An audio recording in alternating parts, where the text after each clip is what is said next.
All right, so welcome everyone. So today's webinar is on time management, and as you can see on the screen here, it's tools and strategies to get organized and get more done. Welcome everyone. So that's the first thing. I know everyone's time is valuable, especially as we come into the end of the year. So really appreciate you taking the time out to attend today and sacrificing your lunch for some of you. So I'm just letting people in as we go. So just bear with me while I keep an eye on that. But yeah, we better make a start. All right, so I want to just share quickly what the webinar overview, what I'll be covering today. So I'll very briefly cover my business building model, only because it's good to see where this topic of time fits into that. As I said before, if you can open up your chat window for those that have just joined and just say hi. I'll be monitoring the chat. So if you've got any questions as we go, then just add that into the chat window and I'll keep an eye on that. So obviously the business building model I'll cover off. I'll talk to you about the 4 quadrants of time management. And that's obviously from a book from Stephen Covey called The 7 Habits of Highly Effective People. I also want to share with you 3 tools I use with clients to help you better understand where your time's going, but also plan out your activity. And then following on from that, a practical way to manage your day-to-day activities as well. I want to take you through a particular methodology called the GTD methodology. It's from a book by David Allen called Getting Things Done, and I'll explain how that works. And then finally, what I find is a simple way to stay on top of your emails. And I know that email management is a challenge for a lot of people. We all get inundated with emails. So if nothing else, hopefully what I covered there will be a godsend to you. And all of these things that I'm going to cover are simple. They're simple tools. And the key to it is really having the discipline to use them and to give them a go. And to get into better habits around time management. Now, I want to cover this off fairly quickly until about 12:30, and then I want to open it up to a Q&A, because the tools that I cover, obviously very general tools that anyone can adopt, but I really want to better understand what your specific situation is, what your specific challenges are, and that's why I'm going to leave the Q&A at the end. For those that can stay for that, participate, ask questions, hear what others are doing, hear what's working for others, hear how we can implement some of these ideas into how you work in your business. Okay. Now, I'm also mindful that we have quite a few people here from a broad range of backgrounds. Some are new to business, some have established businesses, some are actual team members of larger businesses. So I know there's a bit of a mix here. So, but I'm pretty sure that everything I'm going to cover is relevant to everyone. All right. So as I said, today is all about time management. But is it really about time management? So we know that time continues. We can't slow down time. We can't pause time. So it's not really about time management. It's about self-management. Okay, it's how do we best use the time that we have. And I think that's important. It's really to understand that it's up to, everyone has a choice on how they manage their days, how they manage their weeks, how they think about the time that they have available, and putting in place the disciplines for themselves to better use that time.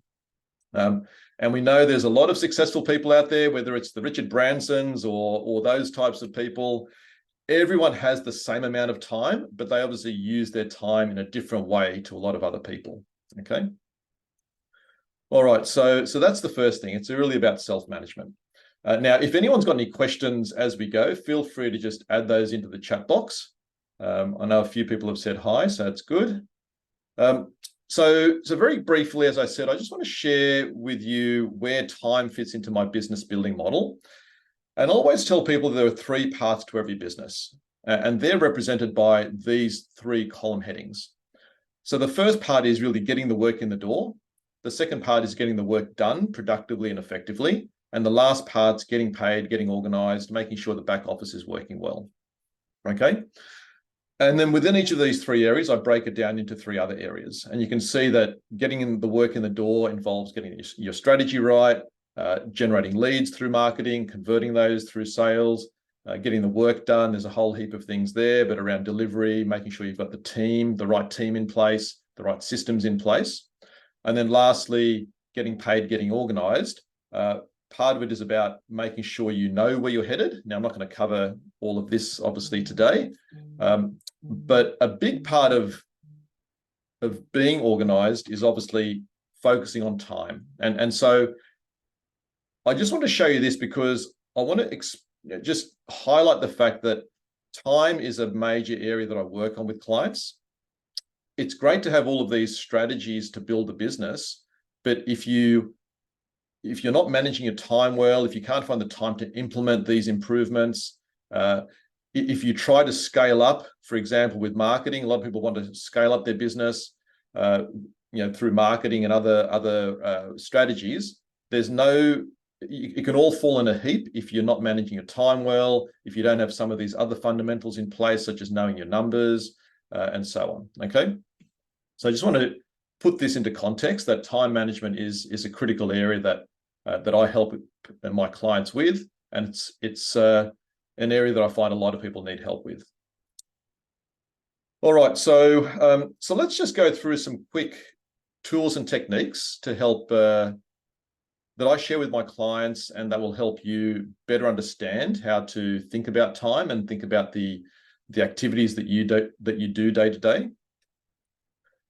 All right, so as I mentioned in the agenda and what we're going to cover, the first tool and the first way to think about things is this matrix by Stephen Covey out of his book, The 7 Habits of Highly Effective People. So just a very quick question.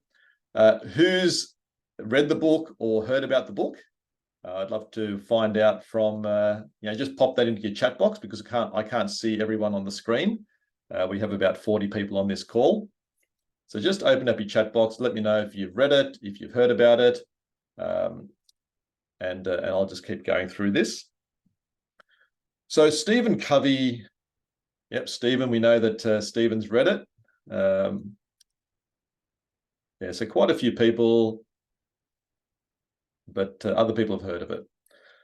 All right, so Stephen Covey looks at your activities and your tasks in this matrix, and tasks and activities can either be urgent, so either highly urgent or have low urgency, and I'll explain what this means in a minute, or they can be rated in accordance to importance. So they can either be highly important or not as important.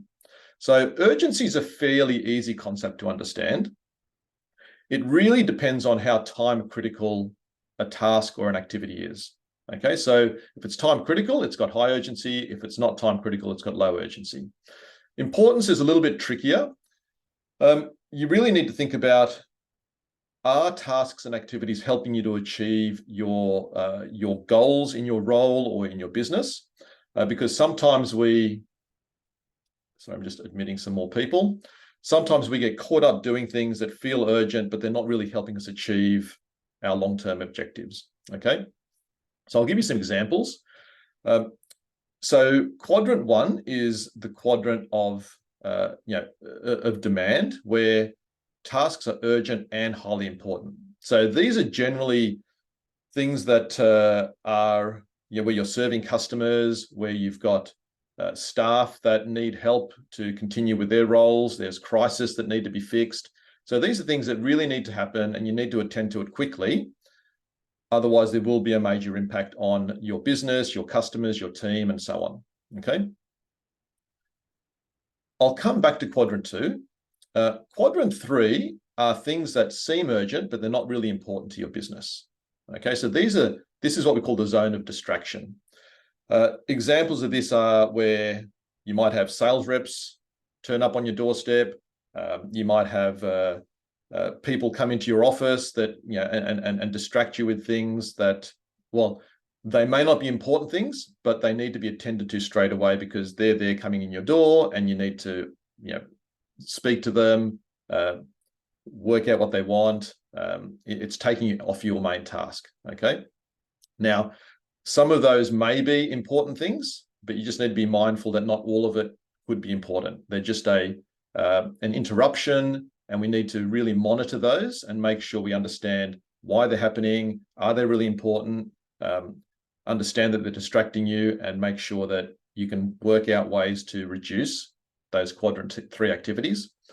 And the reason these happen is because they're generally important for someone else. Okay, they may not be important for you, but they're probably important for someone else. Okay, so we really need to monitor those. Quadrant 4 is this activities which we do, which are low urgency and low importance. And there's always things we need to do to unwind, to chill. It could be, surfing the internet, looking at YouTube videos, but we know how much of a rabbit hole that can be.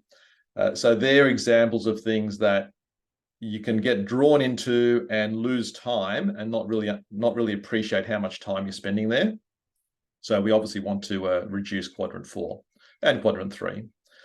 Now, the most important quadrant on the screen here is quadrant 2. So in terms of what I want to take you through and managing your time. So these are activities that are low urgency, but they are highly important to you succeeding in business, succeeding in your role, making improvements, achieving your long-term goals. But they're easy to put off, okay? And this is the quadrant that I spend the most time with my clients on. They're obviously in their business, working in their business on Q1, and I help them focus on Q2, working on the business, okay? So these are things like team meetings, business development, improving systems, training your staff, training yourself, doing research, understanding what's happening in the market. All of these things are quadrant 2 activities. And these are the things that I want to focus on today to help you understand how to put in place strategies and disciplines to focus more on quadrant 2. Okay. So let me know if anyone's got any questions so far, or if that makes sense. What I'm going to quickly do is get you to do a very quick exercise. So grab a piece of paper, and I want you to think about so get a piece of paper and rule it down the middle. On the left-hand side, write in personal up the top, and on the right-hand side, business. So what I want you to do is think about if there was one thing in your personal life, if you started doing, or if you could do more regularly, or do more effectively, what would it be to help you achieve more in life? So improve your life. It could be exercise. It could be reaching out to friends and family. I mean, just have a think about that for yourself. If you could do just one thing, there may be a few things that you'd like to do, but just think about one thing that you would like to do, either start or do better, that would help you in your personal life. And then same with the right-hand side of the page, just one thing, if you could focus on, start doing or do more or do better in your business life, what would that be to help you improve your results and achievement of your goals in business or in your careers? Okay, so I'll just give you a minute to have a think about that and write that down on that piece of paper.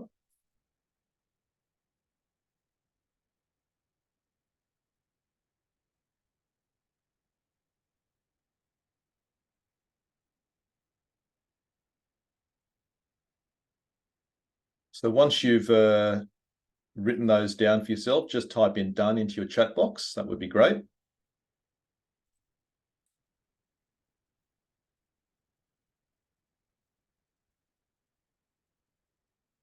Now, I won't get you to share because we probably don't have time. I can see that most people have, a lot of people have completed that or are in the process of completing it.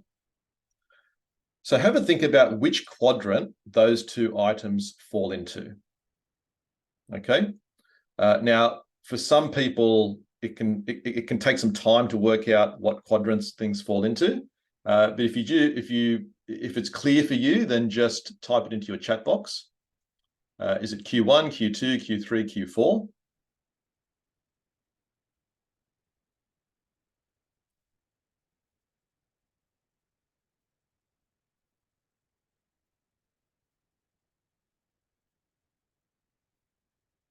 So you can see everyone I think can see the chat box, so you can see everyone's responses. So you can see overwhelmingly Q2. Okay, so this is just a very quick exercise to help you understand the power and the importance of Q2, of quadrant 2.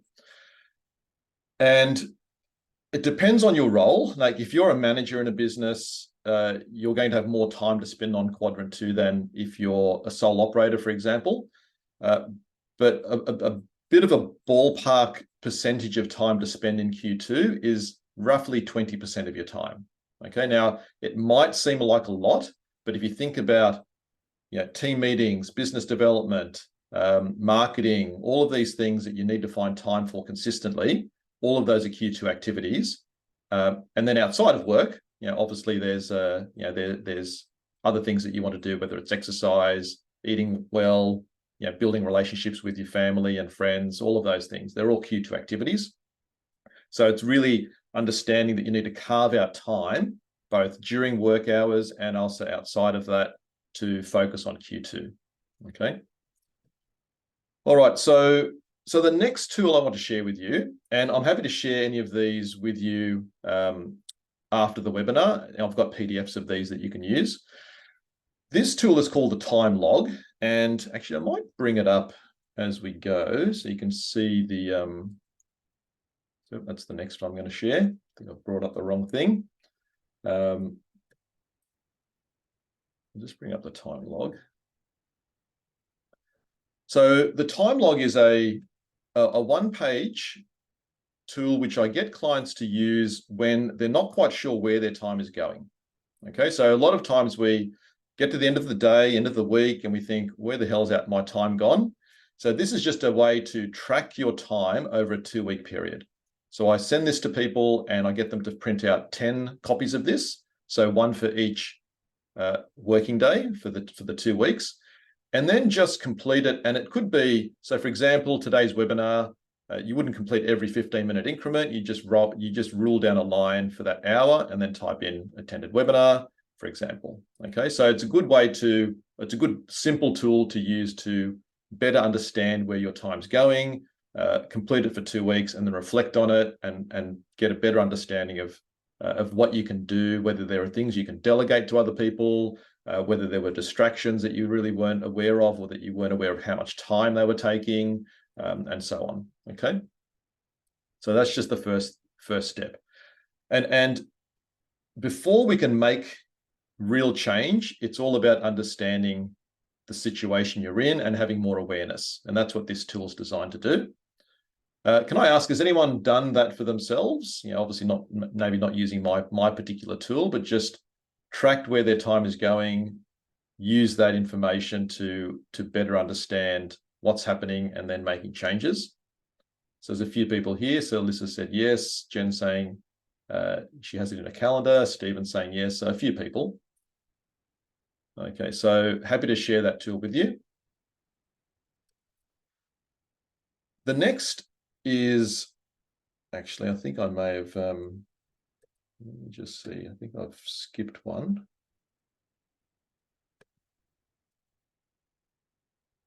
Sorry, guys, I'll just stop that for a minute and I had a slide hidden by mistake, sorry. Unhide.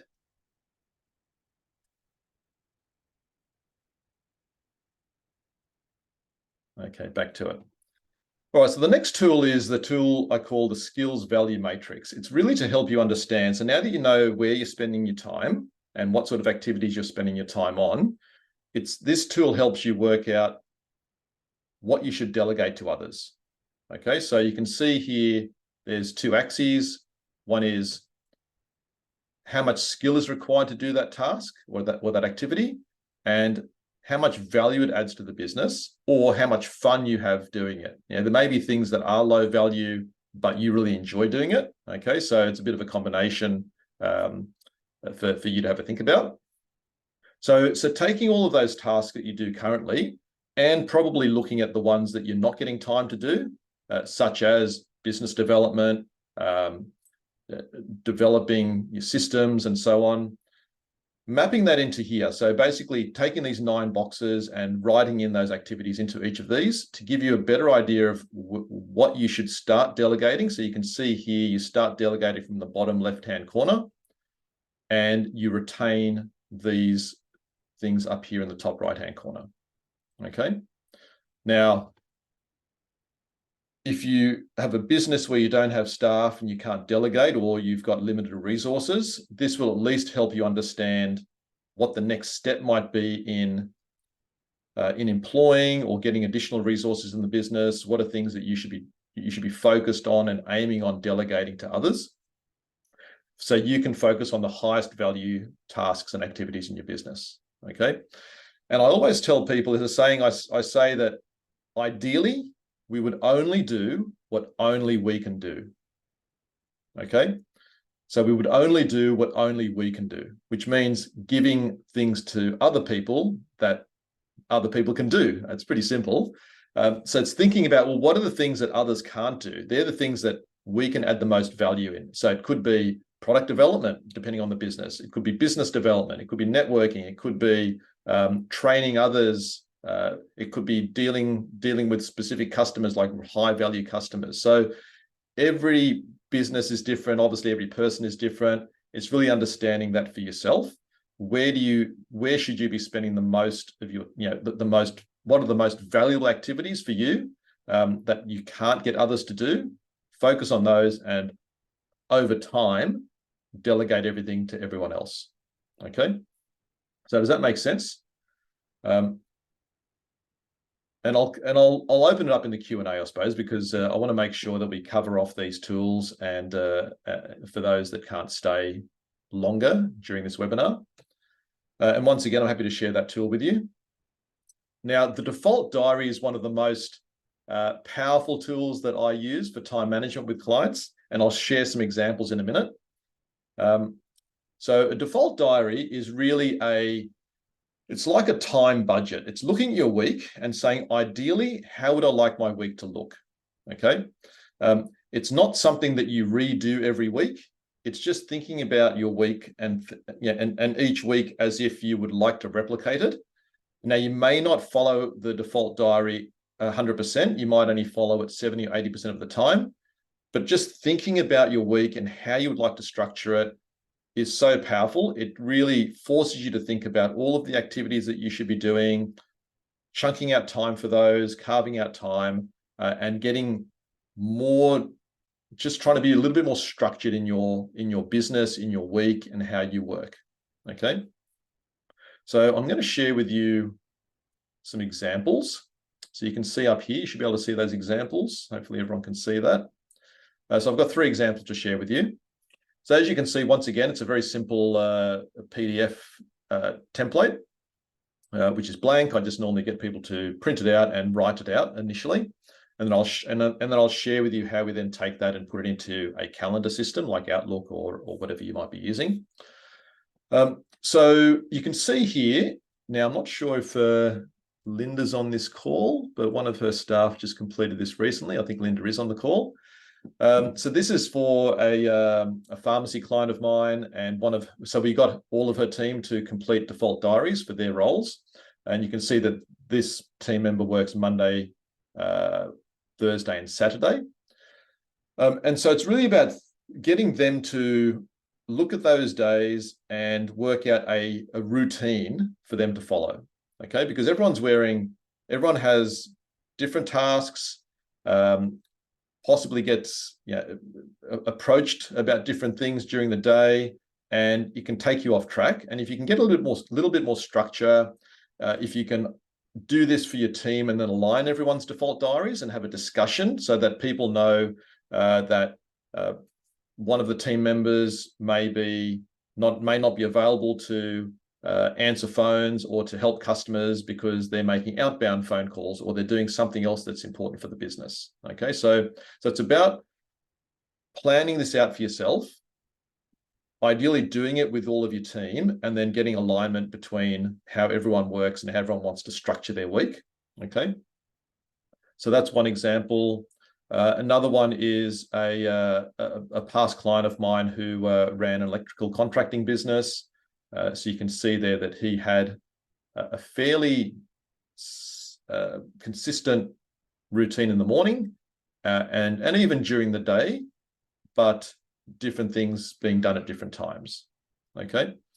And then lastly, one that I'd like to share that I put together for myself when I started another business. I was finding that I wasn't spending enough time on the new business. I was really getting drawn into the coaching business too much. So I re-looked at my calendar and I decided I really needed to chunk out time for this new business. That's the pink area. Plus, the other thing that I don't do well enough is follow through with my leads, like inquiries and leads and nurturing those.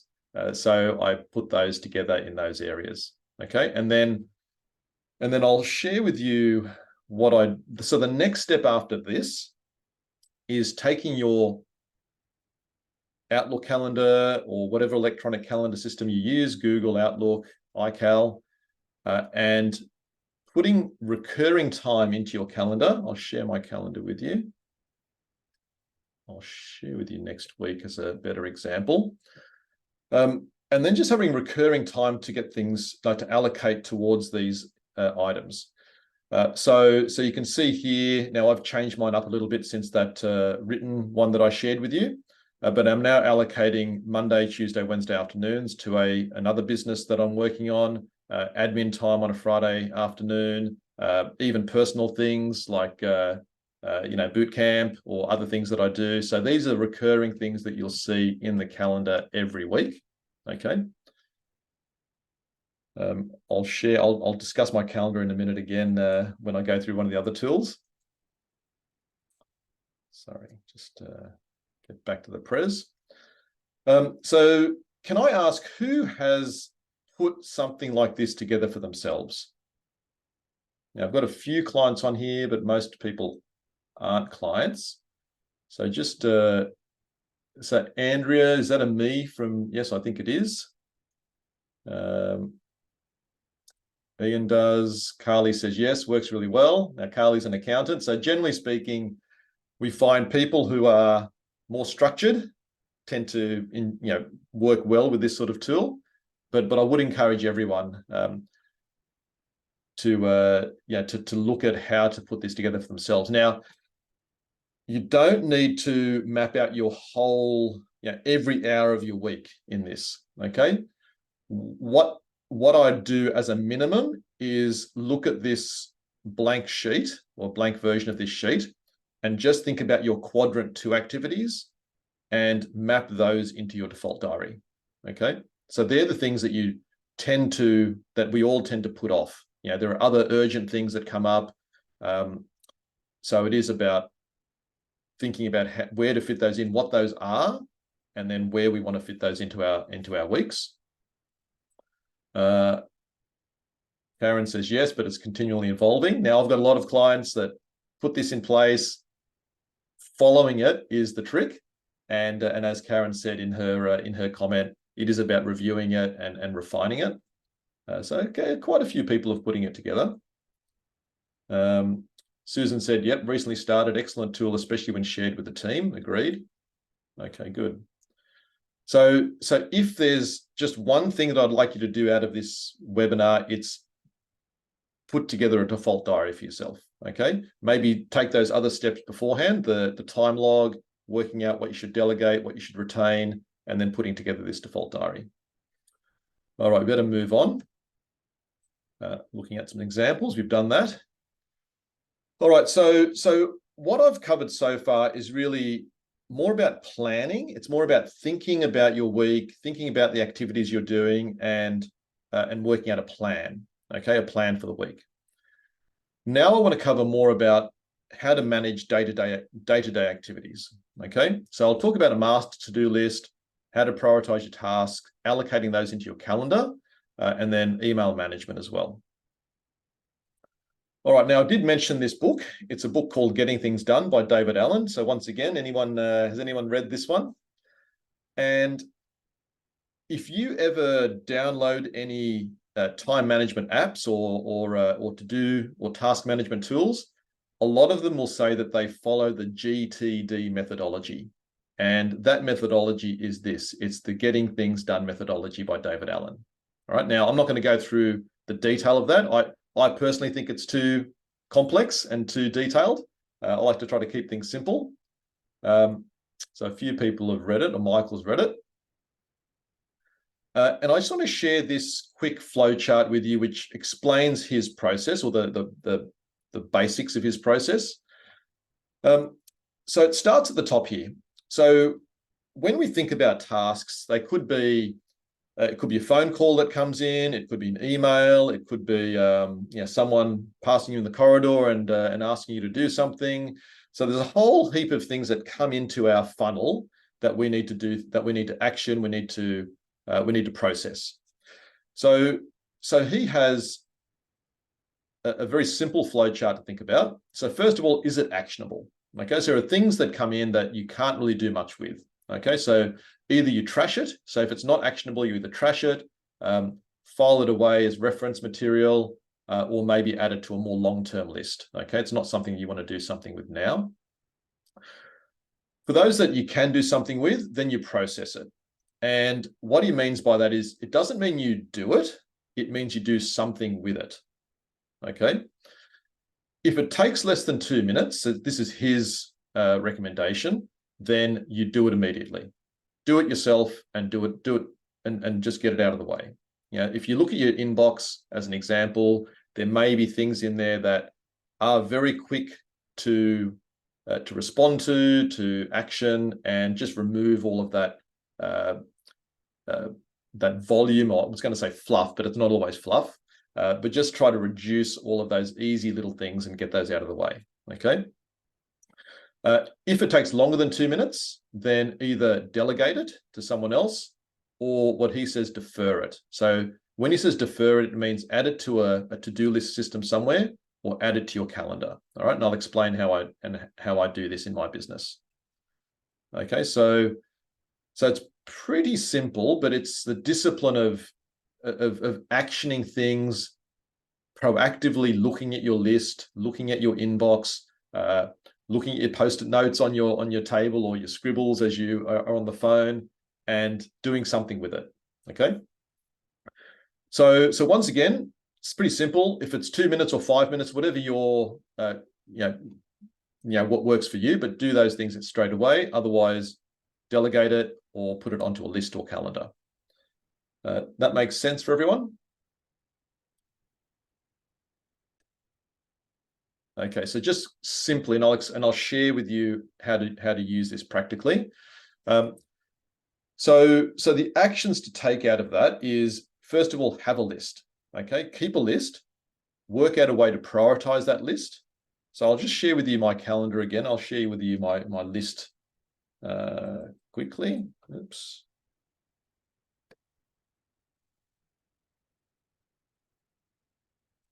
So you can see here my screen. Can everyone see that again? I know it's everyone can see my calendar and to-do list.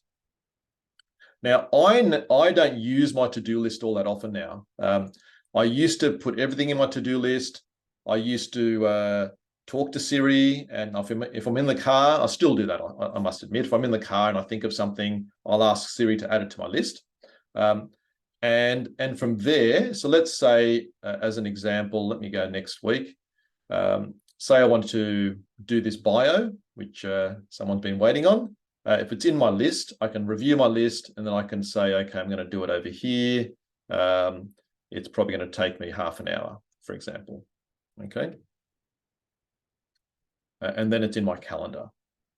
So that's how I work. So I have a list, and then I put things into my calendar, and I will plan out my week.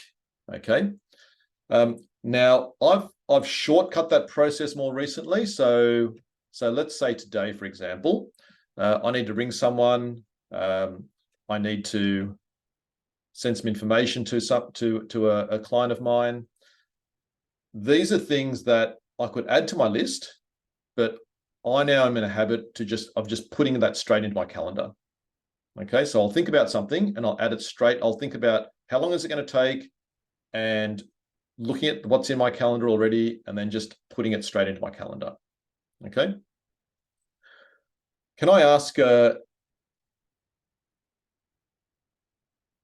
So Linda's just asking what platform I use. So that front end is iCal. It's Apple's calendar, but in the back end I use Google Calendar. Okay, so I'm not sure if that makes sense. Can I ask, do people put tasks into their calendar, or do you really only put in appointments?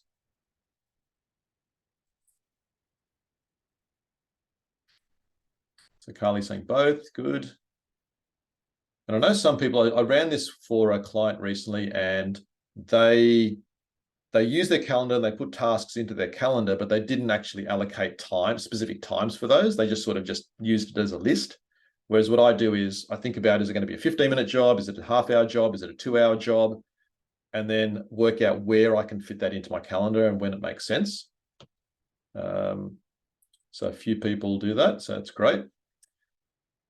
And I'll share this presentation with you as well, so you've got this type of methodology to follow. So that's the first thing. It's having a to-do list. Now, I know some people are not electronic, which is perfectly fine. But I do find, as you can see, if it's electronic, it's easier to systemize, and it's easier to drag things from your to-do list into your calendar. So keep a list, whether it's electronic or on paper. Have a way to prioritize it. So either it's just by dragging things up and down, or you can have a system where it's high, medium, low priority. And review it regularly, and then put those tasks. I would encourage you to put those tasks into your calendar. Now, I understand that that's not going to work for everyone. It works for me. When I first started doing this, I did it because I felt overwhelmed with my list, and I thought I really need to start mapping things out and planning out my week. And then inevitably I got on top of things. And then I thought, well, am I being too anal? Adding things to your calendar and mapping your tasks into your calendar, it just seems too anal. So I stopped doing it. And then what happened? My list got out of control and I went into overwhelm again. All right. So now I just have the habit of using my calendar for this purpose. Now, I'm fairly structured. I understand that not everyone is. So at least have your to-do list, review it regularly, get things out of your head onto paper. That's another saying, whether it's planning or whether it's tasks and or whatever. Get things out of your head onto paper. Have a way to review it. Have a routine to review it, either at the end of the day or at the start of the day, and then either create another list for the next day or put it into your calendar. Okay. Now, so this last point here, or the second last point, the beauty about putting it into your calendar is, if you don't get something done, so let's say I've got to pick up some pants from all getting altered. Let's say I don't get that done. I might then say, okay, well, I'm going to be back in Penrith, over here. Oops, sorry about that. Hopefully I can undo that. I didn't get that done. I'm going to do it over here instead. Okay, so it is about dragging things that don't expect everything to get done just because it's in your calendar. Now, don't feel guilty about that. You're going to have a lot more chance of getting things done if you use this type of system or some more structured process. But if you don't get it done, then at least you can drag it. Now, the other thing that I do is I actually track where my time goes. So if I don't do that here, then I'll actually put into my calendar what I actually did do.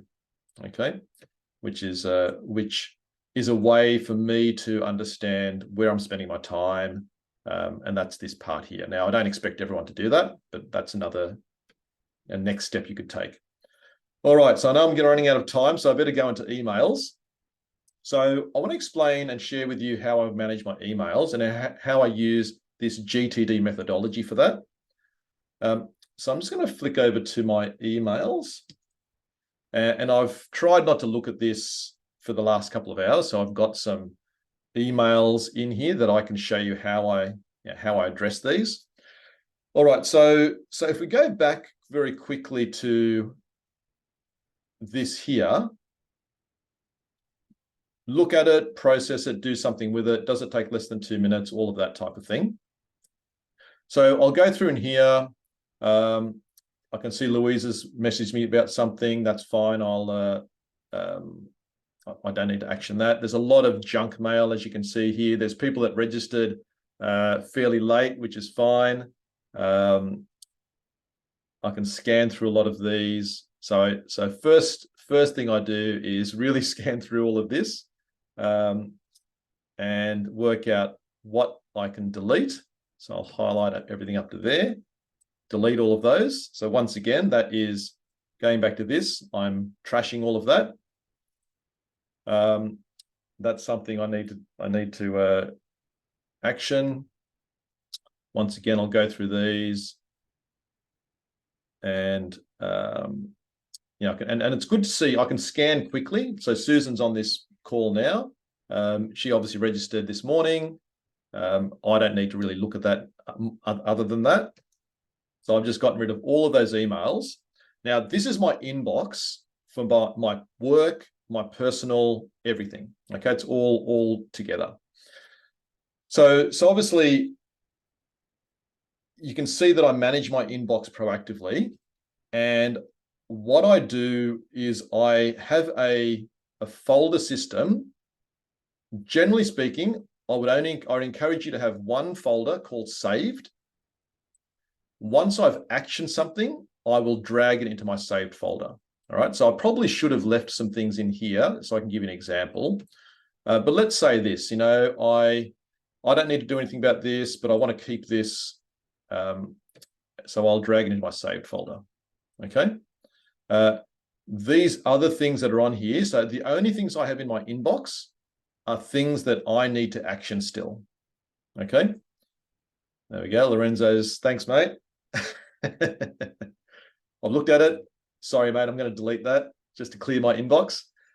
So the first thing is I try to limit my inbox to 1 or 2 screens, and I'm actively working through it and doing things with it. So either delete things. Once I've actioned something, I drag it into my saved folder. Now I do have a couple of other folders because I'm on a couple of boards that I like to keep things separate for those. But generally speaking, everything's in the one folder. Now Lorenzo just emailed me, so if I want to find something, I can just say from Lorenzo. It's easy to find things in this system now with the way these emails work. So I find that it's fairly easy for me to find things, even though they're all in the one folder. Okay. So that's the first thing I'd get you to do. And I know who's got thousands of items in their inbox. I'm assuming a lot of people do, and it's not unusual. People keep everything in their inbox. In the past, when I was in corporate, I used to have multiple folders for projects, for clients, for all sorts of things. And I find that system is just too difficult to manage, because a lot of times you're thinking, should this email go into this folder or that folder? I'm not sure. So it just stays there in your inbox. And then it's hard to find things potentially. So I just encourage you to have one called saved. The other thing I do, which a lot of people don't do, is in my sent items, I also clear that out and action my sent items. All right. So if you can look at this,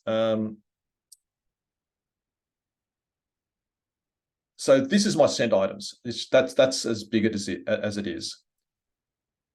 And so what I do is I only have things in my sent items which I am waiting on a response for, or that I need to follow. It's a reminder to follow people up. Okay.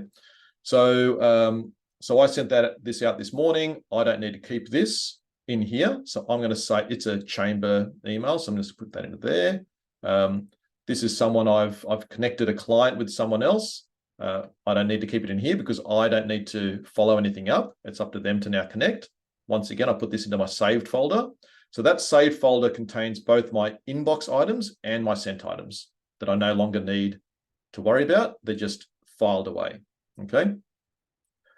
This one here. So I've sent this up to someone. I've asked a question about a meeting.